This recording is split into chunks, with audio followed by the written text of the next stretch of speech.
राजस्थान के एक छोटे से गांव धनपुरा में रामनिवास नाम के एक वृद्ध किसान रहते थे। मेहनत और संघर्ष के बल पर उन्होंने 30 बीघा उपजाऊ जमीन, एक पक्का मकान और कुछ पशुधन अर्जित किया था।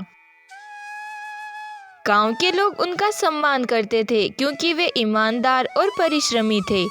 रामनिवास के 3 बेटे थे। रघुवीर सबसे बड़ा बेटा, गांव में ही रहता और खेती बाड़ी करता, जिम्मेदार और मेहनती था। सुरेश मंझला बेटा, पढ़ा लिखा लेकिन गांव में ही रहता और नौकरी करता। गोपाल जो सबसे छोटा बेटा था, पढ़ाई कर रहा था और ऊंचे सपने देखता था। रामनिवास की तबीयत बिगड़ने लगी थी और उन्हें यह चिंता सताने लगी कि उनके जाने के बाद जायदाद का बंटवारा कैसे होगा। हालांकि वह चाहते थे कि सब कुछ शांति से हो, लेकिन उन्हें पता था कि बेटों के स्वभाव के कारण यह इतना आसान नहीं होगा।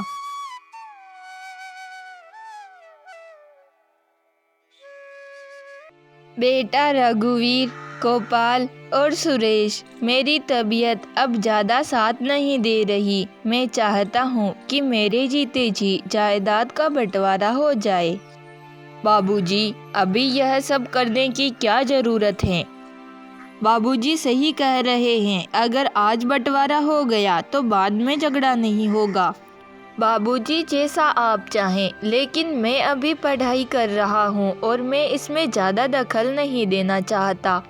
यही तो सोचने की बात है। जमीन, मकान और पशुधन सबका सही सही बंटवारा करना इतना आसान नहीं है। तो पंचायत बुला लेते हैं, वे जो भी फैसला करेंगे हमें मानना होगा। ठीक है, तो पंचायत का फैसला सबको मान्य होना चाहिए।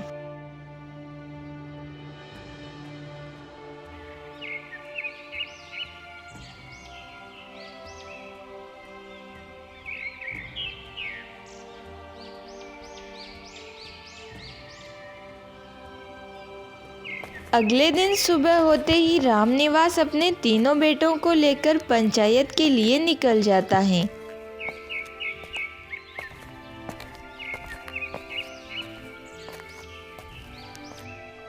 गांव की चौपाल पर पंचायत लगती है। गांव के बड़े बुजुर्ग और रामनिवास का परिवार वहां पर उपस्थित था। रामनिवास जी, आपने पंचायत में आकर सही किया। बताइए, आपके तीनों बेटों का आपकी जायदाद पर क्या अधिकार है और आप क्या चाहते हैं?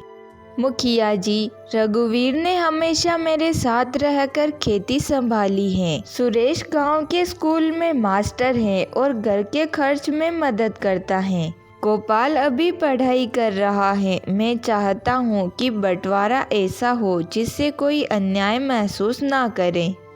रघुवीर थोड़ा गुस्से में बोला, मैंने अपनी पूरी जवानी खेतों में खपा दी। अगर मुझे बराबर हिस्सा नहीं मिला तो मेरे साथ अन्याय होगा। और मैंने घर खर्च में जो मदद की वह किसी को नहीं दिखती। गोपाल शांत स्वर में बोला, मुझे तो बस पढ़ाई करनी है। आप सब जैसा तय करेंगे मुझे मंजूर होगा। सब लोग चुप हो जाइए, पंचायत का फैसला सबको सुनना पड़ेगा। पंचायत कुछ देर तक विचार विमर्श करती है और फिर मुखिया जी अपना फैसला सुनाते हैं। 30 बीघा जमीन तीनों के बीच बराबर बांटी जाएगी। मकान रघुवीर के नाम रहेगा, लेकिन सुरेश और गोपाल को वहां रहने का अधिकार होगा। गोपाल की पढ़ाई के खर्च की जिम्मेदारी परिवार पर होगी। क्या यह फैसला सबको मंजूर है? तीनों भाई सहमति में सिर हिलाते हैं, लेकिन रघुवीर के चेहरे पर असंतोष साफ दिखाई दे रहा था।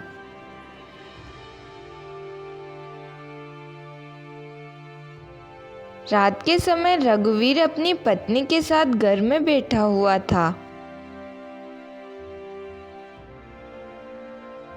यह कैसा फैसला है? मैं यहाँ पर पसीना बहाऊं और सुरेश को बराबर हिस्सा मिले। लेकिन तुम्हें मकान भी तो मिला है, तुम्हें इतना असंतोष क्यों हो रहा है? मकान का क्या, खेती संभालना कोई आसान काम नहीं है। सुरेश वहाँ पर आराम से मास्टर बना बैठा है। तो क्या अब झगड़ा करोगे? इससे कुछ हासिल नहीं होगा। थोड़ा इंतजार करते हैं, देखते हैं क्या होता है। सुरेश और गोपाल गांव में एक पेड़ के नीचे बैठकर बातें कर रहे थे। मुझे तो लगता है रघुवीर भैया इस फैसले से खुश नहीं है। हाँ, उनके व्यवहार से साफ झलक रहा है। हमें इसे सुधारना होगा। मैं सोच रहा हूँ अपना हिस्सा बेच दूँ, उससे तुम्हारी पढ़ाई में मदद हो जाएगी। लेकिन भाई, तुम्हें भी अपनी ज़मीन की ज़रूरत होगी। मुझे ज़मीन से इतना लगाव नहीं है। मेरा काम स्कूल में चल ही रहा है।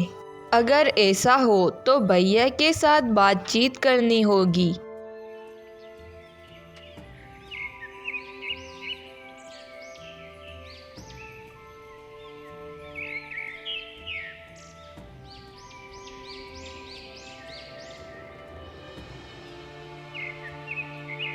अगले दिन तीनों भाई चौपाल में एकत्रित होते हैं। उनके पिता रामनिवास भी वहां आते हैं।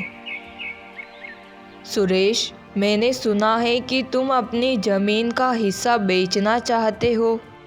हाँ, लेकिन मैं चाहता हूँ कि मुझे उसका पैसा मिले ताकि मैं अपने परिवार के लिए शहर में घर खरीद सकूँ। रघुवीर ने थोड़ी देर सोचा और फिर बोला, ठीक है, मैं तुम्हारा हिस्सा खरीद लूँगा और मैं अपनी पढ़ाई पूरी करूँगा।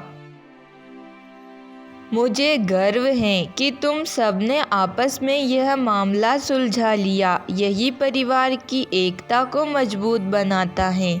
इस तरह रामनिवास की जायदाद का बंटवारा शांति से संपन्न हुआ। तीनों भाइयों ने धैर्य और समझदारी से अपने हिस्से का सम्मान किया। यह कहानी दिखाती है कि जब परिवार में एकता और संवाद होता है तो हर समस्या का हल निकाला जा सकता है।